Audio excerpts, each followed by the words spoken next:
What's up, YouTube? I'm bored, so I figured to search some more video again. Gosh, where did I leave off? I was going to get a Polar Pop. Yep, my Sip and Save had run out, and honestly, I don't feel like I really used it a lot last month, but I definitely feel like I got $6 worth of drinks, so fuck it, I went ahead and renewed it again. Oh my gosh. I love this station. And Loretta, you think that's okay? I track my ex's location, but it's because then I know where to not go. So that has been very helpful. Yo, you ever notice that when you break up with someone, you have to split the city up, like restaurants and bars and whatnot, or is it just me?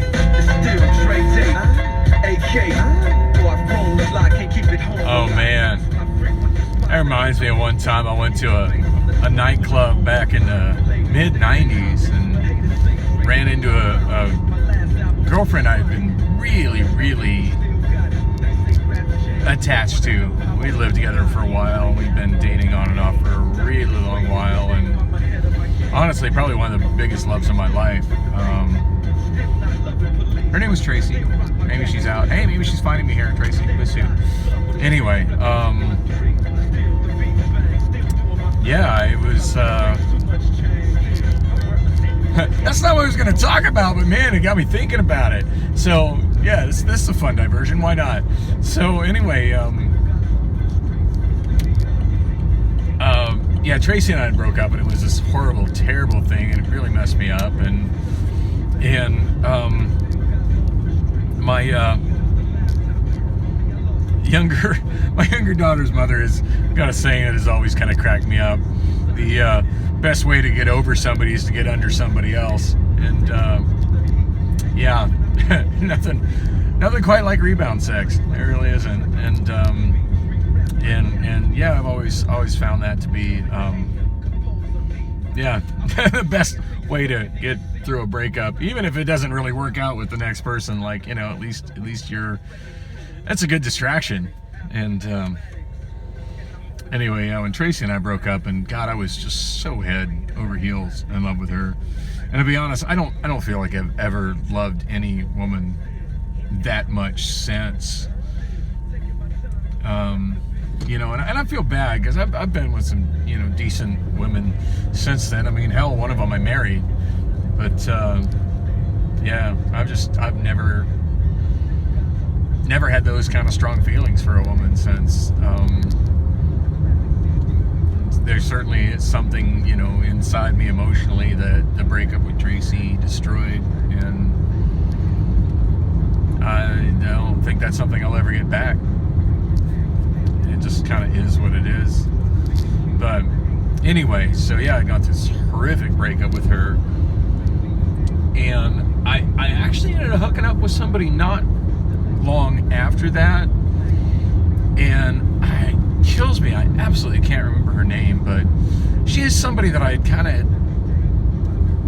gone out with a couple of times, never got that involved with, but had been very attracted to earlier, and I mean, you know, I'm prime of my life right then. I was in my mid-20s, I don't want to say 25, but, you know, mid-20s, and doing pretty well, all things considered, you know, for being in my mid-20s. My cab company was doing well, and back then I owned a taxi company called Express Cab, and I had DJ gigs, not a lot, but I was doing DJ gigs here and there, and selling weed, and then on top of that, I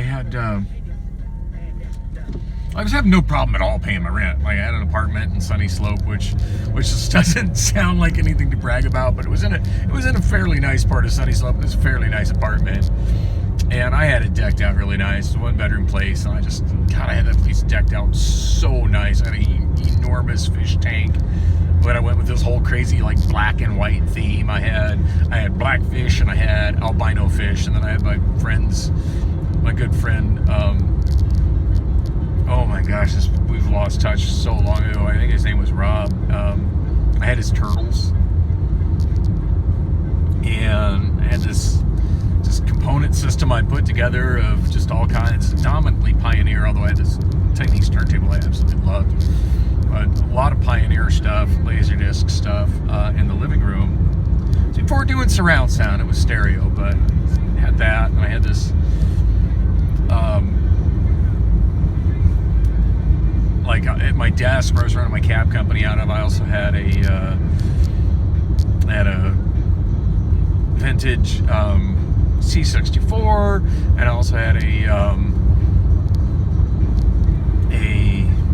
it was pretty dated at the time, but I had a PC, I think it was a 286. Now we're talking like 1995. Had it all tied into my stuff, and I had every piece of electronics in the apartment, like hooked to every other piece of electronics in the apartment. And the bedroom was pretty unique. Like in the bedroom, I had a couple of really nice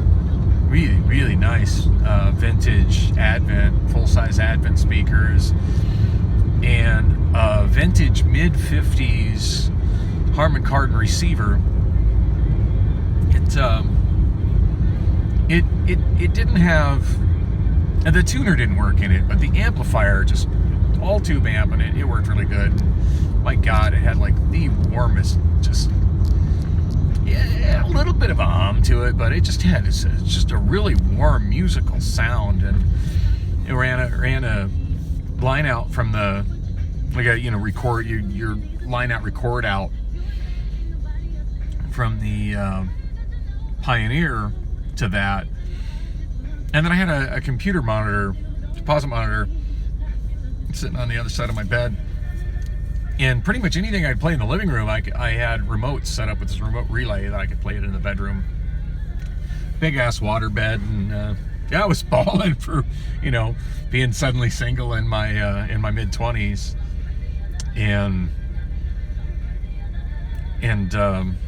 Tracy broke up with me, and I was really distraught over it. And then suddenly, like, out of nowhere was this girl that I had been kind of dating before, who was also, in like her mid-20s, maybe early 20s,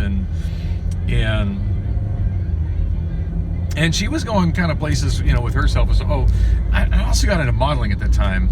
Although maybe this is before I got into the modeling. Actually, I think this is before the modeling happened. Anyway,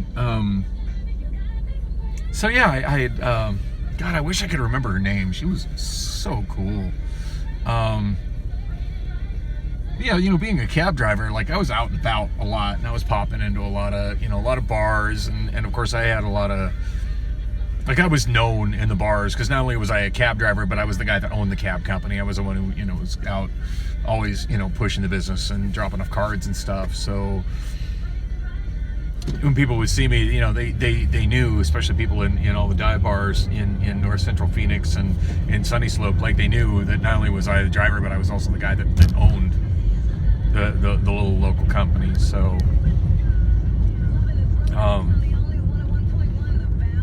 pass me, dude, come on, you can do it.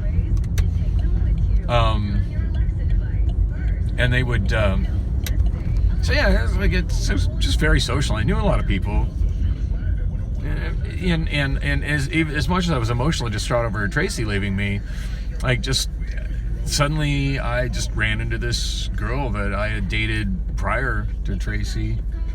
Well, actually, I think I dated Tracy prior to her, but I mean prior to Tracy moving from Denver. And Tracy's somebody I'd met when I lived in Denver, and we'd kind of had a thing going in Denver, and then she ended up moving from Colorado to Arizona to be with me, and that was like, storybook wonderful for a while until it wasn't. And this is the time when it wasn't. And she had just, basically taken herself off the lease. I mean, we had got that apartment together, but she had taken herself off the lease, and I'm coming into this spot to see what's up with it. I know, complete change in direction here.